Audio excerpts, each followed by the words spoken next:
there are people who do things for other people where, you know, maybe I don't get the top amount of money, the most money that I can get, the money I can get from those that have a whole bunch of money. But you know what? I'm helping and I'm providing a service to someone who may not have all of that money, but they have enough to really cover the cost of what it is that I'm doing. And I may not get rich this way, but you know what? I'm going to sleep a lot better at night. That's right. Now, let me just mention this, an FYI. You can go to a doctor who does not accept Medicare. He has not signed a contract with Medicare, but he is limited to what he can charge you, and it's something in the order of 15% more than what Medicare would have reimbursed him. So it's he or she can still care for you, and they are limited to what they can bill you. And now, in that circumstance, would they then will be responsible for paying the full amount? yes, and then yeah, they have to pay out of pocket. But it's, like I said, it's not limited. You're not going to pay $1,000 for an office visit. And in many cases, if you have supplemental insurance or Medicaid, that insurance company will pick up some of the excess charge, not all. So in an emergency or whatever, you can get medical treatment and not be pay an exorbitant fee.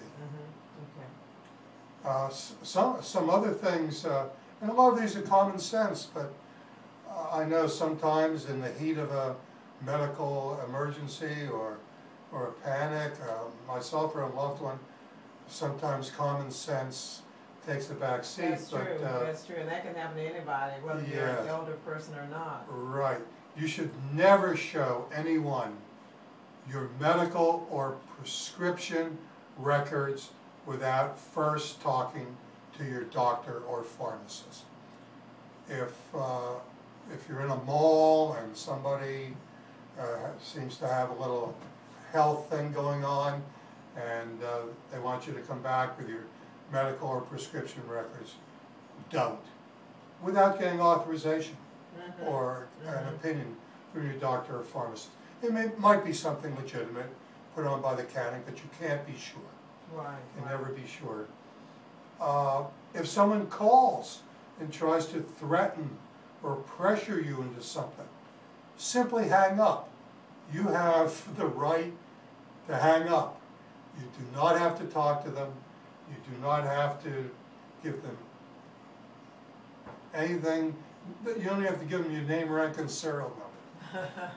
Just simply hang up. Right, and you know, we could take an added moment on this. As I was sharing with you, I had someone call the house, and you know, they were saying that they were looking for XYZ person, and I said, well, that person isn't here.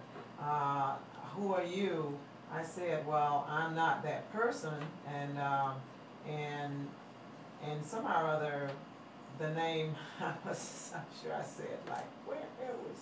I didn't get my phone, I just said, Fournier-Edwards. And then they called again about a week later, and now they're asking specifically for Gwen Edwards. And they proceed to say, well, we've got some information for you, but I can't give it to you unless you give me your social security number. Hey, red flags, sounds, buzzers, all that go off, you know, because somebody over the phone asking you, or on your computer or whatever else, asking you for your social security number, that's a red flag for you to say, hey, no way, no way. I tell the person, I said, there's no way I'm going to give you my social security number. I don't know you. And even if I did, we're always told, don't give social security. Well, if you don't give it to me, how about the last four numbers, which a lot of these places will say your last four numbers, like And you know, once you do that, then what they're gonna do is probably ease on to try to get the other numbers. I said, I tell you what, give me a number where I can call you back, and I'm gonna check you out with the state attorney's office just to make sure that you're legit and this, that, and the other. Next thing I know, plop, Yep. they hang up, you Yep. know. Yep. Another thing I like to use for you guys who wanna use it is say, I just wanna inform you that this phone call is being recorded, and I always record these kinds of things because I wanna make sure that I share them with the state attorney's office or whomever else in case there's an issue. Before I get into that, you know, you don't have to feel powerless when somebody's calling you Right. on your phone. You know, a lot of times when they're calling us on our phone, we figure that this is somebody who knows us. This is somebody who has a legitimate reason and right to be calling us, and that is not necessarily the case. I will share it too, and I don't know if you've had this situation. I said to our listeners, I am on the do not call for Yep, the it's a good state, idea. the federal, and all this Good stuff. idea. And I still get calls. Still get calls. Ah. You're supposed to record the numbers and get them to them, but I tell you, more and more and more of that has been happening. So people have been slipping through. So do not give personal information out to anybody, you know, over the phone, on your computer.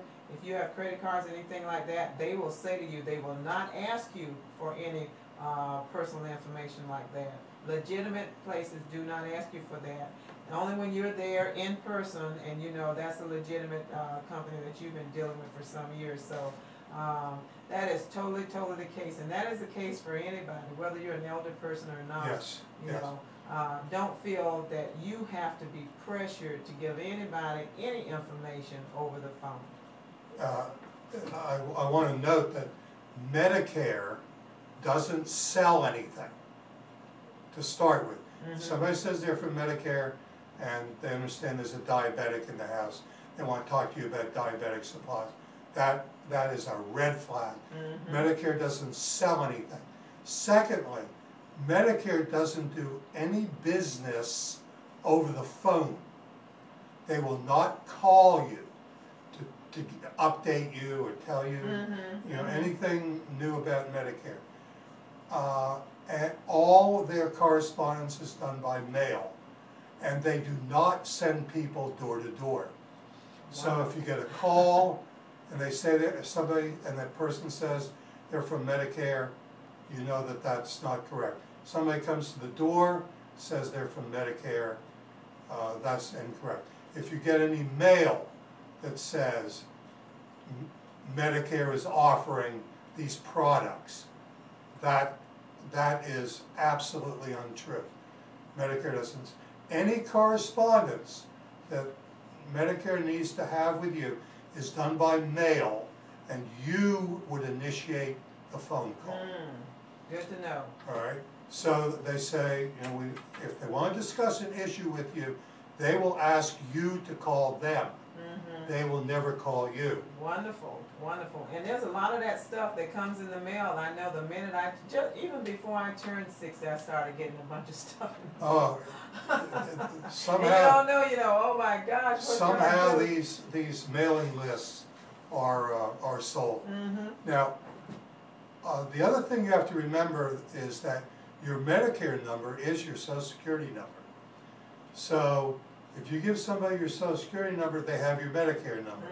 If you give somebody your Medicare number, automatically they have your Social Security number. So it's doubly important to protect your Social Security and your Medicare numbers. So that briefly is a few ways that you can protect yourself. Again, I want to say you should treat your Medicare and Social Security numbers like they're credit cards. You treat them the same way you would treat a credit card. So if you've got stuff to throw away, or paper to throw away, shred it, and just like you would, you know, your other important papers and the like, you know, don't leave that kind of stuff in the mail, they're saying, for more than a day. That's right. You know, treat this stuff as though it is, you know, your lifeline, because it is. And if you, just like you said, if something seems too good to be true, it is. That's you right. know. I have people who call all the time too, and I'm sure you guys get those kind of calls where, you just won a free plane tickets to anywhere, you know, or you just won a Yes. stay at Yes. XYZ place, great resort, you know, and they Yes. say, oh, this sounds great, this sounds wonderful. You only have to pay, once you get going after those 5-10 minutes, you only got to pay so much, et cetera, and you're getting, you know, a savings of $500 to $600 to $700. Forget it, I Right. say, I'm not interested. They are so